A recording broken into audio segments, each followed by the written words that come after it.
Hey everybody, Spidey Librarian here, and oh my god, the trailer for Spider-Man Far From Home dropped today, and I loved it. I have never been so quick. I was on a walk when the trailer dropped, or when I found out that the trailer dropped.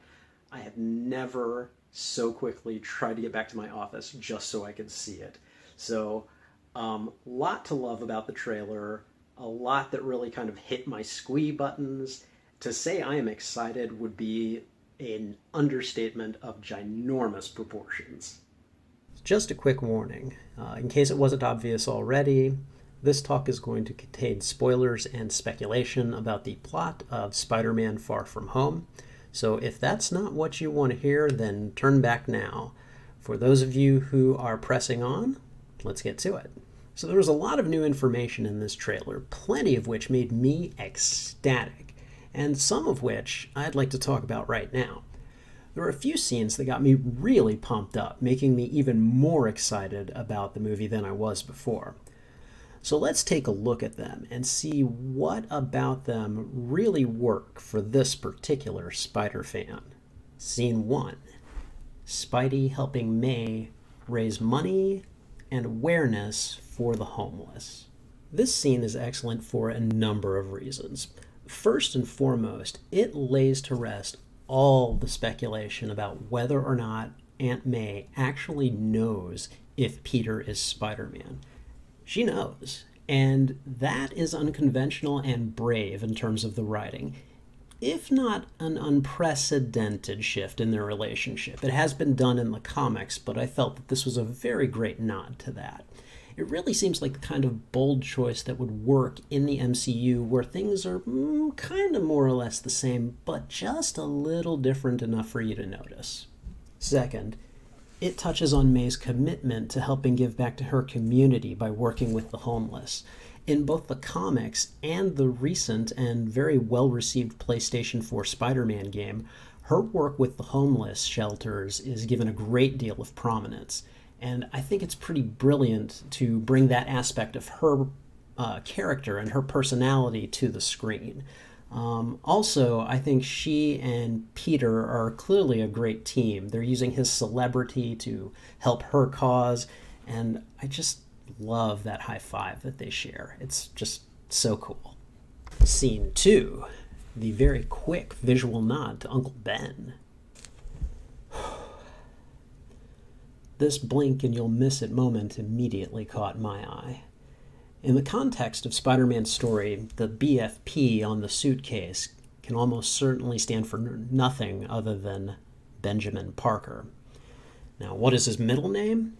Well, I don't think that's ever been revealed in any media, but I can tell you this. Peter Parker's middle name is Benjamin, at least in the comics. Uncle Ben matters, and even if his presence is only obliquely mentioned or felt in this iteration of the character. And I get it. Uncle Ben needed to not dominate Spidey's origin story. It had happened in the movies twice, and who knows how many times in the comics, the cartoons, and so on. It's a story everyone knows, and, well, it needed not to be told for this time around. Still, Tom Holland's Spider-Man has been around long enough that it's starting to feel a little weird that Ben has never even gotten a direct mention. Marvel addresses this problem briefly and brilliantly with the suitcase. And I guess it's that nod to a missing paternal figure that feels so poignant and needed right now. As many Marvel fans felt the loss of Stan Lee just a couple of months ago in November. Stan Lee, in addition to being the co-creator of Spider-Man along with Steve Ditko, also was the progenitor of a large percentage of Marvel's most famous characters, many of whom are in the MCU. We miss you, Stan. Scene 3, Nick Fury's introduction, or should I say, Nick Fury's reintroduction.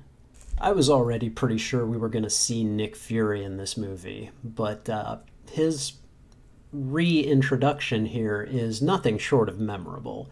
From tranking Ned to making it clear that he knows Peter's secret, and hitting him with a pep talk about using your gifts to step up and help people in need.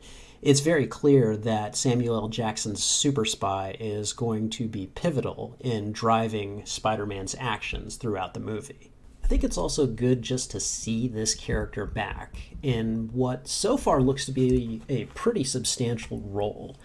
You have to keep in mind that we haven't seen much of him since Captain America: The Winter Soldier, and after Avengers Age of Ultron, there was almost nothing. I mean, he had that little snippet of an appearance at the tail end of Infinity War, and that was about it. I mean, that's just about 3 or 4 years of almost no activity from this character. So we know he's been active behind the scenes, but nevertheless, it's just nice to see Nick Fury back in a meteor role, or at least what looks like it's going to be a meteor role in the MCU. Part 4. Mysterio's introduction. I've said it before, and I have no problem saying it again.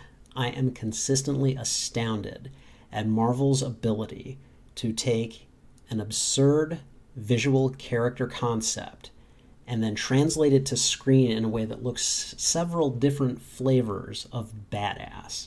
They did it with the Vulture. I mean, come on. Geriatric old fart in green tights and wings, you know? And they're doing it again with old fishbowl head. I mean, don't get me wrong. Having a good-looking guy like Jake Gyllenhaal in the role certainly doesn't hurt, but look at that suit. The armor. I'm telling you, cosplayers are going to go for this. It looks cool.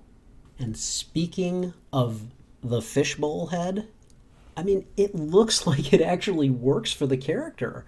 Now, we'll need to see some more action scenes with Mysterio in them before we're absolutely certain, but the brief glimpses that we got in the trailer today, they certainly look promising, and I, for one, am excited to see more. Marvel has long ago earned my faith in their ability to make terrible on paper concepts really shine on the big screen.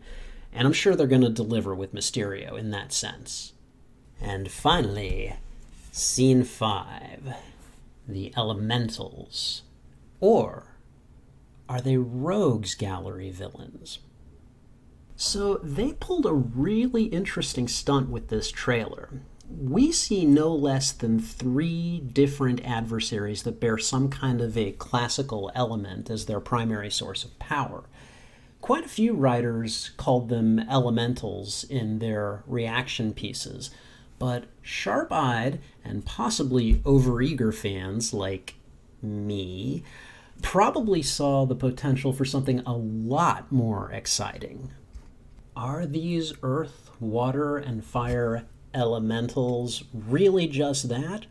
Or do we have some classic Spider-Man Rogues Gallery villains in disguise? The Earth Elemental could be a not quite precise shoe-in for Sandman, though, I'll be honest, he looks a bit slow and rocky to really kind of scream Sandman at me. Still, it's a distinct possibility, and the Fire and Lava Elemental, that could possibly be Molten Man, an occasional villain and occasional ally for the Web Slinger. The Water Elemental could easily be Hydro Man, who in the comics displays a lot of the same abilities as the Water Elemental from the trailer. This is probably the most likely character to actually be a Rogues Gallery villain because his role was speculated and hinted at during filming. But again, any of these elemental characters could possibly be established villains. We're just going to have to wait and see to find out. But just the possibility of this is an Easter egg that just really kind of made me excited, and I'm sure quite a few other fanboys and fangirls and fans of all stripes out there. The Spider-Man Far From Home trailer is 2.5 minutes of pure, unadulterated joy for me. And I'll probably be watching it another 1,000 times or so just to comb over it, look for other details that I may have missed. What parts of the trailer really jumped out at you? Are you looking forward to this movie? Drop me a comment. Let me know what you think. And as always, if you enjoyed this video, please leave a like.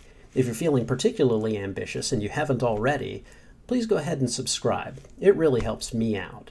I'm looking to update regularly with more pop culture, library literacy, and cosplay maker-related content. You can also find me as Spidey Librarian on Twitter, Instagram, and Twitch for other insights into my social media life. That does it for now, but I'll look forward to hearing from you and posting my next video. Until then, this is Spidey Librarian, and I will catch you guys later.